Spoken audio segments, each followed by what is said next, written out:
First video we'll be dealing with is lat pull downs. This is the correct way to do a lat pull down. Notice the back is arched, chest is out, and when I come down and squeeze, my elbows are pointed toward my waist. Again, at the top of the movement, you can lean forward a little bit to get that extra stretch in the lat. Now let's go to the far more popular and incorrect way to do lat pull downs. Alright, notice how there's a lot of rocking, a lot of movement, and my elbows are pointed off my back, not toward my waist. This becomes more of a inverted cable row. For the reverse grip pull downs, you want to set up a lat pull down bar onto one of the pull down stations. Grab the bar with an underhand grip at about shoulder width and begin pulling downward. As you pull down, you want to squeeze your back as much as possible, limiting bicep involvement.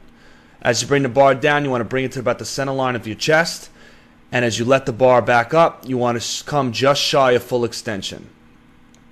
As you can see here, my back is arched, my chest is out. I'm going to bring the bar in, squeeze, come up just enough to get a good stretch, and then repeat.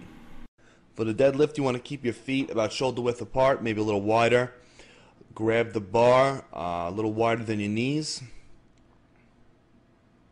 As you can see, I like to use a double overhand grip. I feel it cuts down on physique imbalances, especially in the biceps when compared to the one under, one over. As you come up, poke your chest out. I like to emphasize the backward lean to really hit the lower back. The key to the deadlift is to realize that it's a two-part motion where you're going to be bending at the knees and at your back. As you can see here, there's a bend in the back and the knees. For the barbell rows, you want to grab a barbell a little wider than shoulder width grip.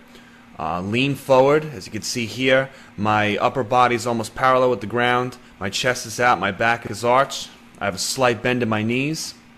And what you want to do is lower the weight, controlled, keep the pressure on your lats, and then begin to row inward. The bar should come to the lower part of your stomach, around the belly button region. And as you bring it up, you want to get a nice squeeze in your back. The key is to keep a nice controlled motion and keep the stress on the lats the entire time.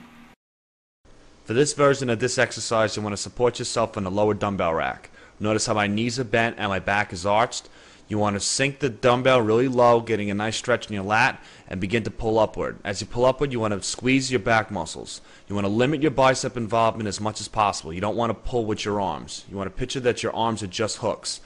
All the pulling and all the squeezing should be done primarily with your back muscles. Sink, up, and squeeze.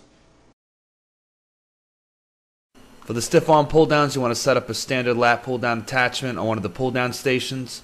While standing up, you want to take a few steps back from the seat, grab the bar, and begin pulling inward. As you can see here, my back is arched, my chest is out, and when I let the bar up, I get a nice stretch in my lats, and when I bring the bar down, I bring it all the way into my body and act as if I'm pulling through my body, and when you bring it down, you want to get a nice squeeze in your lat muscles.